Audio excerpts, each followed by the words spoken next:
incident that happened in Bengaluru. This is the incident of a gang rape of a nurse in Bengaluru, where 4 people have now been arrested in this case. One of the accused befriended the woman, the complainant in this case, on a dating app and took her to a rented house in Bengaluru where she was sexually assaulted. The 4 accused are swimming coaches from Delhi NCR. So the two met on a dinner date, like it normally happens when 2 people connect over a dating app. They met for the first time in a hotel. Later, like I mentioned, the accused invited the lady to his room, which he was sharing with 3 others. And yes, horror of horrors, all 4 youths took turns to rape her, as alleged by the complainant. Police has arrested the 4 accused, all in their early 20s. So the reason we have decided to take up this issue is that this concerns bulk of our population. Remember, this is a digital generation and this is a young country. We have about 60% of the population of this country below 30 years of age. So they are susceptible to this kind of crime. And therefore, we want to bring out the important points around this kind of horrors. We want to warn our viewers that the moment you indulge in these kind of apps, there are also certain safety measures to be followed. Joining me today is Mr. Amit Dubey, cybersecurity expert, Brinda Adige, women rights activist, and Rekha Agarwal, advocate. Thank you so much for joining us. Very warm welcome to all of you. Mr. Amit Dubey, this is perhaps the worst nightmare for a woman.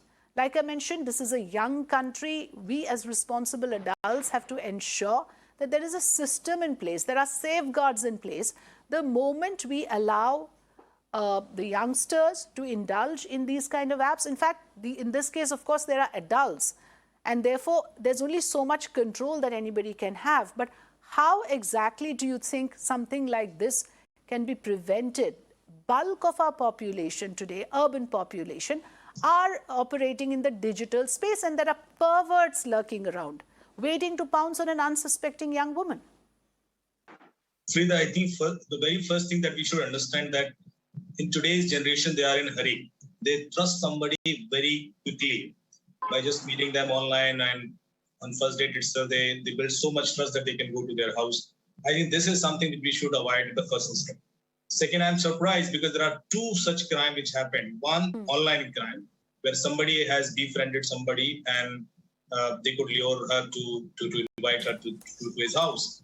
But then recently, I also observed another case where teenage girls, they were lured on Facebook and other social media platforms by somebody, and they befriended them and eventually called them to some hotel and molested them. So this is being happening because people are not verifying the identities of the people on various other sources. They are just thinking the person who is just connected with them on any such platform is good enough to go on a date, or they don't take time to build that relation. I think that is something which is missing right now. They are in a hurry. I think we should avoid it. We should first verify his credentials, and then we should have multiple such meetings with that person before we build that sort of a trust with someone to actually go with alone with somebody and to even visit his or her house. I think that is something which is my first suggestion. Second, when we are meeting anybody on social media or any such dating app, we should not rely only on that identity. We should check his identity on other social media platform as well. If suppose the person is on Facebook, whether he's on LinkedIn as well, whether he's on Instagram as well, and what is his other activities. So we'll know more about him, and probably we can avoid any such surprise at the first instant when we'll do enough research about that person before. Yes, you are talking more about the precautions that a woman needs to take, or any individual for that matter needs to take. But we also want to know what are the systems really that should be in place to prevent these kind of crimes. Rekha Agarwal, what deterrents do you suggest we should have to prevent this kind of crime? What does the law say? How can a woman protect herself or seek justice if any untoward thing happens to him or her on a dating app? Afrida, thankfully the laws in our country are very stringent where rape is concerned, and particularly this is the case of gang rape, where the punishment can be for 10 years and even up to life. So we have got a very, foolproof and waterproof, system, legal system. But the only problem that comes in the way is the implementation of the law. And we have a very long and arduous system of trial though we have fast track courts to decide cases of sexual offenses against women. So I'm afraid that nowadays, that as the earlier speaker, Mr. Amit, said, that now more and more people are now living in a artificial false world, which is called the virtual world, and people are losing touch with the human touch. So very soon, very quickly, like instant coffee, you're looking for instant gratification. And this is more a subject of psychology, I would say, that how we soon make friends in the virtual world, but in the real world, maybe we may be totally lonely and have no persons with whom we can confide our problems, or even have a cup of coffee. So this artificial world that we have created, we have to be very, very careful. Once we don't remain in the realm of the artificial and virtual world, but we come out in the physical world. Like in this case, this lady befriended these people on social media and then trusted them without taking any precautions. Our law is very, very strong regarding this, and we have a very strong cyber law system also into place. So this is a complaint not only under the Indian Penal Code, but also under the Information Technology Act, that how the social media has been misused, and how this has lured the prosecutrix, the rape survivor, into this misery that she is now. So I think that we must trust our legal system first of all. Make sure that before we befriend anybody, we have verified the antecedents. Stop living in an artificial world. Learn, step out of the realms of your own home. Take a walk. Smell the coffee, as they say. And then when you are able to trust a person, only then, be... But Rekha Agarwal, these dating apps that are allowed to operate in this country, don't they also have a responsibility to ensure that their platforms are not misused? I do understand the word of caution that you're putting out for all the men and women out there. But, a country, a civilization like ours also need to exercise some amount of, caution or safeguards, for instance, in allowing these dating apps, because clearly there would be unsuspecting men and women. The awareness may not be as high, but the access is there for both rural and urban population now. I mean, a smartphone is in everybody's hands.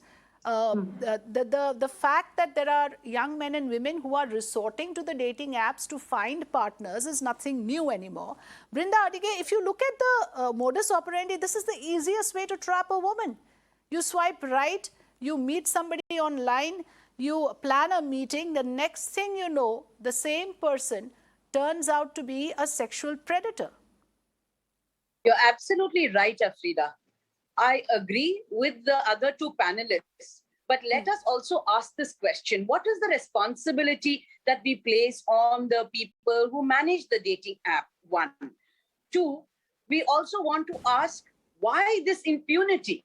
How is it that these 4 guys thought or think that they will get away with something like this? Which means they might have done something like this in the past. And because we are a very patriarchal society, we do not allow that woman to come out and make a complaint.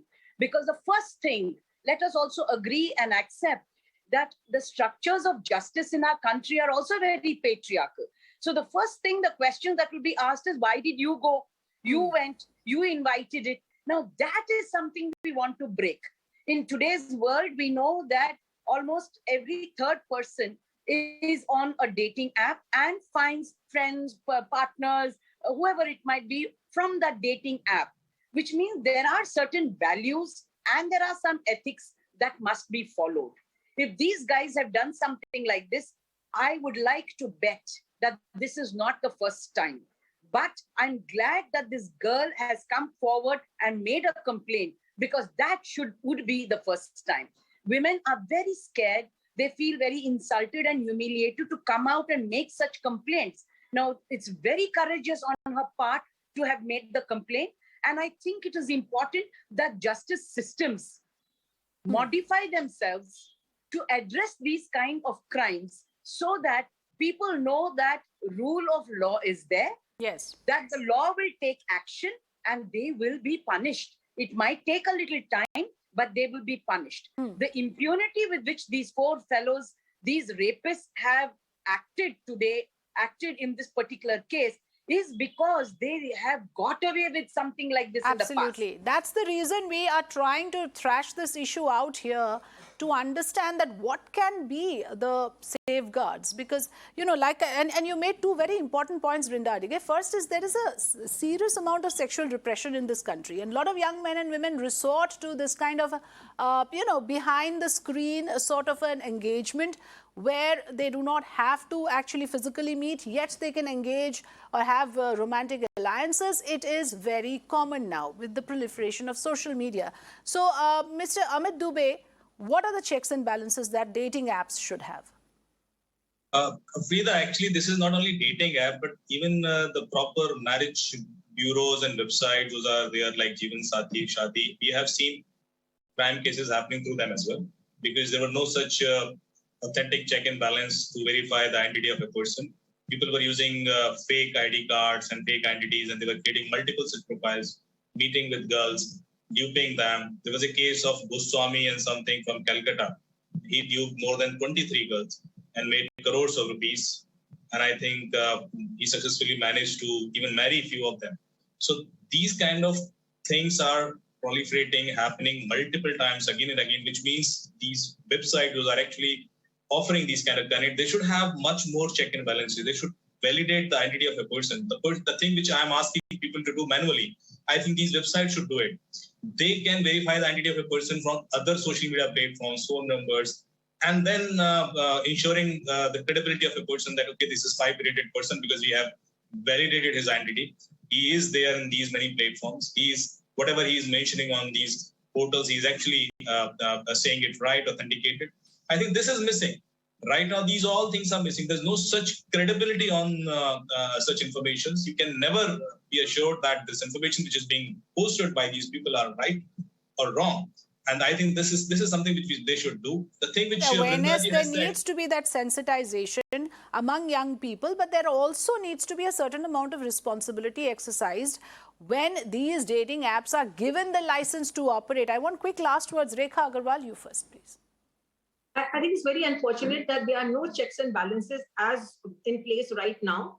You know, in our country, the constitution guarantees you the right to, profess any business or trade of your choice. So these dating apps also take advantage of that right that they have, that they run these, dating sites or any other, social activity, absolutely unchecked. So unfortunately, all I can say is over here, one thing that must be ensured by a government before giving them a license is to ensure that do the owners of these websites, they even have a physical office of their own. Unfortunately, it is all on the computer. It is all in a virtual world. These websites are also made in the virtual space. There is no fixed office where you can even go and nab the person who is the person who's created this website or this dating app. So once you cannot nab a person physically, at the time of giving license, you have to make sure that this person has got a physical identity, a physical office. Just like all these online, markets that we have, the Consumer Protection Act has made sure, the new Consumer Protection Act, that all these online people who are there in the market, they must have a physical office. So all these dating apps also have a physical office, and there must be a responsible officer who is based in India. There should not be somebody who is operating. And this kind of an incident should be a wake-up call to crack down on these apps. They are business models, they're profitable organizations, but our young people should not fall prey to predators out there. Brinda Adige, you also made a very important point about how registering a complaint is important. Quickly on why you think that is so critical. It is important to register the complaint because at least then the police are going to start the investigation. And there would be people like in this particular case, they have been arrested, which also means a very, very sensitive. I'm extremely sorry, I apologize. We are cutting across to Parliament. Extremely sorry. Thank you.